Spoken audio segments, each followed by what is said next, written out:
Okay, again, my name is Tom Roseen. I'll be talking about the second quarter 2014 equity funds review, and actually the old adage of sell in May, go away. If you follow that old adage, basically you had some issues because you missed a pretty good rally in the second quarter, and I think that's kind of the big story of the quarter is that, in fact, we had a very strong summer months so far, and numbers still look pretty good.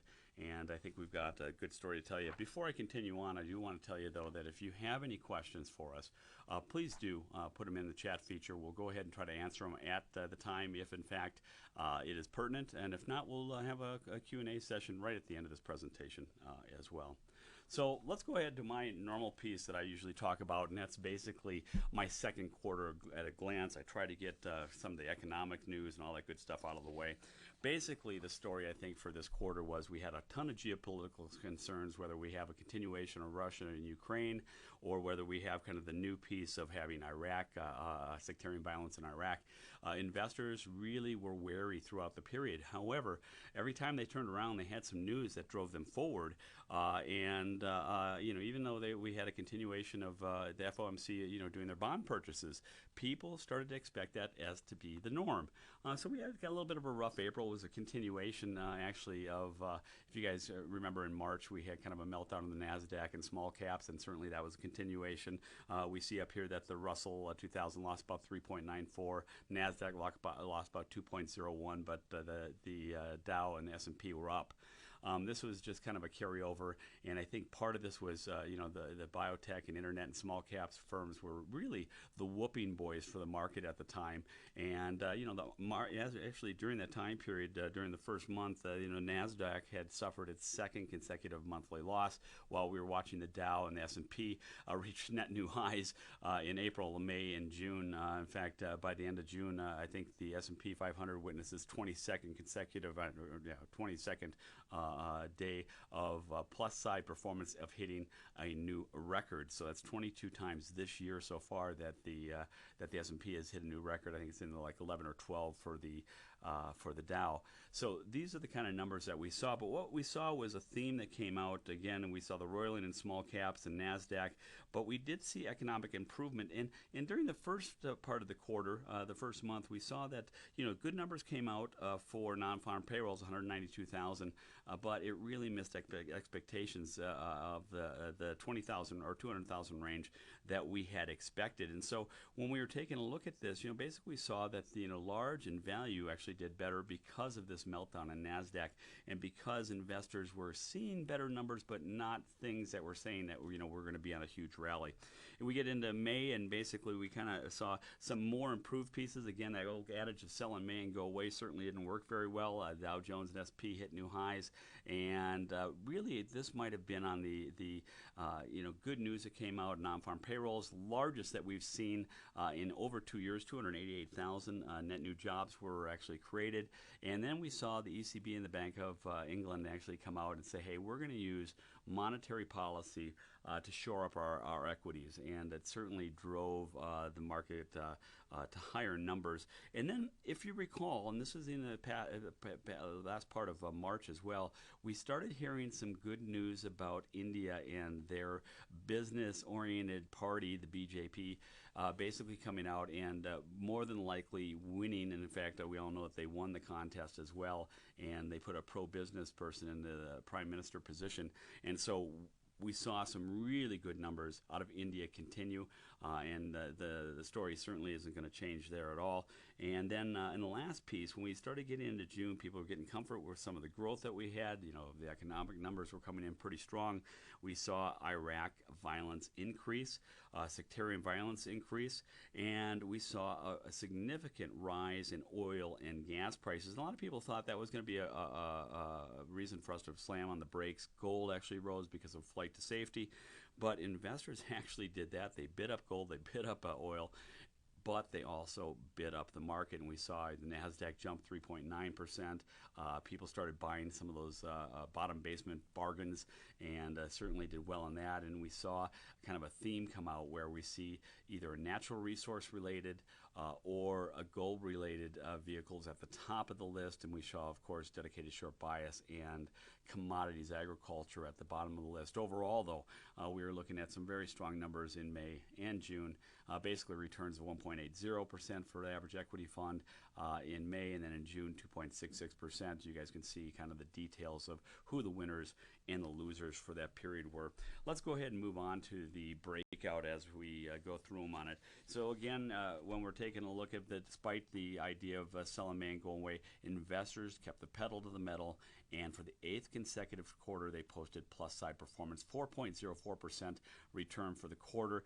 And something new, sector equity, actually for the second quarter in a row, basically was the top performer, getting a 5.62% return, and then followed by world equity funds, USD funds, and mixed asset funds as a whole. When we're taking a look at about 95% of all equities, or 91 of the 95 classifications that make up our equity and mixed asset universe, were positive. So we only had 4 funds that were at the bottom and were in negative position. You can see them on the slide. Dedicated short bias funds lost 9.57%. Commodity agriculture funds lost 5.72%. Commodity specialty funds were down 0.6%. And equity market neutrals, once again, was in the negative 0.11%. Not a big loss there. You know, basically, if we take a look at it, though, and we were looking at what I was talking about, that rise in gold and oil, basically we saw a gold tag on about 2.99% to their prior quarter's prices, and oil rose about 3.73% for the quarter, closing at 1,321.80 an ounce for gold and 105.37 for a barrel of oil, and those were all near month contract prices that we're talking about. So overall, we saw some really good numbers of I'm going to say investors shrugging off the sectarian violence in Iraq, and in addition, Obama sending an additional 300 troops now to the Iraqi area for consultation. That certainly was a concern when it happened. Let's go ahead and move on to the United States Diversified Equity Funds Group and basically take a look at that. You know, investors kept a wary eye on the geopolitical issues, and early on they shunned the growth-oriented, NASDAQ, small cap issues, and again, they remained the whooping boys for the entire period of time. We saw good economic news, and also the ECB announcing a slew of stimulus package, including getting a negative interest rate in there as well. For banks to keep money around. They're actually going to punish them for not lending out to their clients. And I think investors saw that as a great opportunity. There was this idea that there was a safety in large cap issues, so we see diversified leverage funds, and this is called equity leverage that we call it now, up 10%. SP is our initials for the S&P 500, was up 5.09%. Of course, dedicated short bias for the 7th quarter and 8 was a big loser, down 9.57%. And in this group, the only other negative was equity market neutral funds, which was down 0.11%. Basically, investors decided to scoop up the beleaguered and undervalued issues, and so we saw kind of a change of pace as we take a look in the month area. Diversified leverage, of course, at the top, but small cap growth funds actually started to come back into favor, and so we saw a little run. We're not going to give too much on the monthly piece, but do want people to know that USD funds, they ranked number 2 out of the 4 macro groups, but really for the month of June, we saw small and growth-oriented funds climb back on board and start moving for investors. And this is the second best performing group again in June. They moved up, and again, world equity funds have kind of been trying to push them out of the way. Sector equity funds, as you'll see, have been trying to push them out of the way, but certainly they did well in June. Year to date, we're up 4.85% for the average United States diversified equity fund. So I think that's a good number, considering a lot of people thought we were going to have another meltdown. So as we take a look at this, you can see the circle portion that I'm going after is just to show you that people still, for the quarter, had pushed, even though most of them are in positive territory with the exception of the equity market neutral and the dedicated short bias funds, but they had pushed the growth and small cap to the bottom of the spectrum. And if we take a look, the large caps, equity leverage, S&P 500, equity income funds were all the top performers for this time period. Taking a look at our 4x3 matrices for the quarter, we see the large cap funds, in fact, did climb to the top. It's the second quarter in three that large cap funds have been at the top. And really, this is that idea of quasi-safety in large cap issues. 4.44% was the number. If we take a look on the left-hand side, basically we see for the third consecutive quarter in a row that value-oriented funds at 4.04% was the top performer. And if we focus in on the top group, this for the second quarter in a row, and this is kind of an amazing statement, mid-cap value funds were the top performers at 4.63%. And if we take a look at that, drill down into our active indices to take a look at how they did, we see that the mid-cap value funds actually performed well by having a heavier weighting and strong performance in energy, information technology, and industrial sectors. So that certainly was what happened for the quarter with the 4x3 matrices. As we move on to the month numbers, it's the first month in 7 that we see that small cap funds clawed their way back to the top. Small cap funds really outpacing the group handsomely, 4.90. The next closest one is mid cap funds, up 3.86%. And for the second month in a row, we see growth funds actually clawing their way back as well, returning 3.70% for the month of June. Taking a look at sector funds, this is kind of where we get into the idea. You know, the sector equity funds house 3 of the 4 top performers, pushing it to the top of the macro groups for the second quarter in a row. And this is one of the issues that we saw that really, we saw a flight to safety and rise in oil prices impact this sector significantly. Again, the group turned about a 5.62% return, and we see for the first quarter in 8, gold back to the top at 13.37% for the quarter, followed by EMP. We actually have as energy master limited partnerships up 12.63%, and natural resources funds at the top as well at 11.53%. And then we get into the commodity agricultures at the bottom, and basically commodity agricultures were kind of put there only for the very simple reason that we saw that commodities actually had some weaknesses that they were reporting. Basically, we saw that corn futures at a 5-month low was reported by the Department of Agriculture. And then accompanying that, by the way, was that they said that stocks in the commodity were up about 39% from the prior year. So we looked at that, and also investors looked at the weakness reported in soybeans and wheat as well, and we see the commodity agriculture and commodity specialty funds were at the bottom. For the year-to-date period, the group is up a 9.95%. That's just a whopping amount. And again, most of this can be attributed, though, to the strong returns that we're seeing, both gold and oil. I mean, sectarian violence in Iraq, concerns in Libya, Nigeria, and Iran, sent oil prices to highs that we haven't seen for quite some time. And I think that was one of the reasons we've seen the movement and the strong report that we're giving you for sector equity funds for the quarter. As we move on, basically you can see where the numbers are. Again, this is something we haven't seen for a while. Precious metals at the top, energy master limited partnerships, those have actually been up there. Natural resources funds, global natural resources funds, all at the top. And then if we look down at the bottom, where we got some of the commodities, financial services, some of these that have been kind of in the either whole hum state or have seen some concern as far as activity goes as well. So let's go ahead and move on to our next category, world equity funds. And despite the ongoing geopolitical concerns that I keep bringing up, and by the way, a weak manufacturing report out of China, world equity funds basically moved to that runners-up position, up 4.46% for the group. Again, posting the second best performance of the 4 macro groups. And here's where kind of the story continues on from what we've had before. India elected a pro-business BJP party, and they handily beat the ruling Congress party, and that was a big change, and we've been seeing that for quite some time. So India region funds were at the top of this group for the third consecutive quarter, 18.26%, definitely something to write about. But something that's changed a little bit here as well is now we're seeing other emerging markets at the top. Latin American funds come in at 7.32%, obviously a developed nation fund, but Japan up 7.29%. There was some news out there that May industrial output snapped back from their slump in April. I think people may recall that there was some sales tax, a national sales tax came in, and it put everybody, in kind of a funk. and they found out that maybe it wasn't as severe as they thought. Although, if we take a look at the recently released Tankin survey, basically that survey worsened as manufacturers are very concerned about the sales tax going from 5% to 8%.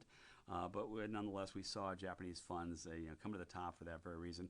One of the unique pieces, though, is for the last 3 quarters, I've been telling you that developed international market funds have been doing really well, and Europe has usually been on the top. European region funds was at the bottom of the barrel, 1.46%. And this might have been after we heard the Bank of England Governor Mark Carney indicate that rate hikes might be coming sooner than expected. And I think people kind of, it set people back on their heels a bit, and they had to think that one through. Still positive, 1.46%, but if you can take a look at the slide next in just a moment, you'll see that the developed market funds basically are at the bottom. Emerging market funds are going to end up at the top. For June, third best performing group, Japanese funds were at the top again. India region funds were there, and Latin American funds. And again, we had the beleaguered European region funds for this period of time, suffering only downside performance for the month of June. For the year-to-date period, up 4.89%. So it's been a pretty good run for that group as well. If we take a look at the 4x3 matrices and the 3x3 matrices and the whatever you want to call the other one as far as global diversified equity funds go, really it was the same story that we had for United States diversified equity for the longer period of time. We basically saw growth-oriented funds and value-oriented funds, large cap funds and value funds at the very top. And we saw the growth-oriented funds kind of lower and small mid-cap lower as well. People weren't willing to put on that type of risk. On the value growth spectrum, it was not that big of a difference. Where we saw the biggest difference was, again, safety and large cap. We're not going to show this, but for the month of June, that flipped around just like it did for the United States. Small mid-cap funds did better, and growth-oriented funds also did better in June as well. So let's go to our major slide for the group, and you can see this is that emerging market story with the exception of Japan that we see at the very top. Basically, India region funds, Latin American funds, and emerging market funds all move to the top. And if we look towards the bottom, international small mid-cap growth, and core are the laggards. No negative returns out of this group for the quarter, though. As we take a look also for our mixed asset group, and as you guys know, I always show this for particular reasons. First of all, a lot of money is going into this group, and of course, many of our accounts, many of our clients are actually in mixed asset funds, and they're keeping an eye on how well we're doing. And when we start having some problems in the market, what's going on there as well. So mixed asset funds for the quarter were up 3.32%. For both the quarter and the month, they were the lowest performing classification, as we'd expect. Equity market starts taking off. This is a mixed asset group with both equity and fixed income. They're going to underperform slightly. For June, they're up 1.38%, and year-to-date up 4.84%. But again, the reason I bring this up, and I like to talk about this, is the amount of money, again, going into this group. Barry is going to be talking about flows into this group as well, but he probably will not be using my numbers. My numbers include both variable annuities and traditional funds in this group, no ETFs. And basically, the flows year-to-date through May 31st, United States diversified equity funds took in about $4.1 billion, almost nothing. Sector equity funds took in about $11 billion. World equity funds took in $48.4 billion, and mixed asset funds took in $49.9. So of the group, and I should talk about alternatives, took in about $13 billion as well. But of the group, of this $126.4 billion in net new money coming in year-to-date, a good chunk of it, and certainly the largest portion, was from mixed asset funds. So it's one of the reasons I do talk about it quite frequently.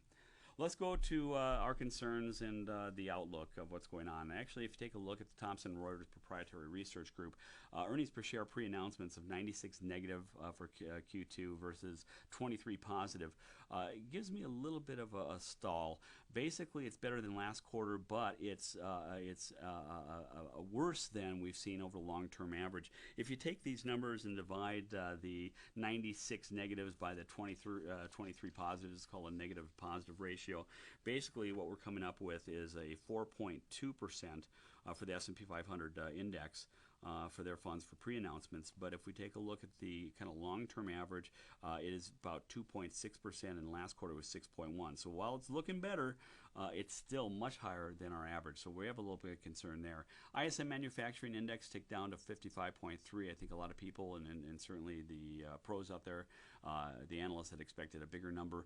But one thing we like to point out is when you get down a little bit deeper, we still see expansion happening. 55.3 is nothing to be concerned about, but again, it missed expectations. We had the same thing with the made durable good orders that declined 1%, but business investment increased. So again, we had kind of a 50-50. I think the biggest issue on investors' mind is that black swan event. If we take a look at the Russia-Ukraine issue and the sectarian violence, and again, I said 300 U.S. troops were sent over to Iraq, I think people are concerned. They're also looking at the price of oil, putting pressure on investor demand or purchasing power, I should say, because they're going to put more money back into the oil and gas and maybe less into other products, but certainly that has not happened yet. But one of the things I do like to look at when we're taking a look at this is, the Fed is still dovish. At the end of June, basically, Yellen came out and just said, hey, we're still pretty dovish in our stance. ECB cut rates, and they also turned their deposit rate negative, which certainly is encouraging for people to, basically, first of all, forcing banks to lend.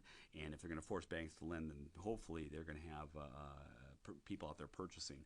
So that should be supportive of the economy. Non-farm payrolls, again, one of the largest we've seen in 2 years, 288,000 in June. And by the way, this is the 5th consecutive month it's been over 200. So this is something that we can kind of hang our hat on as something that they continue on.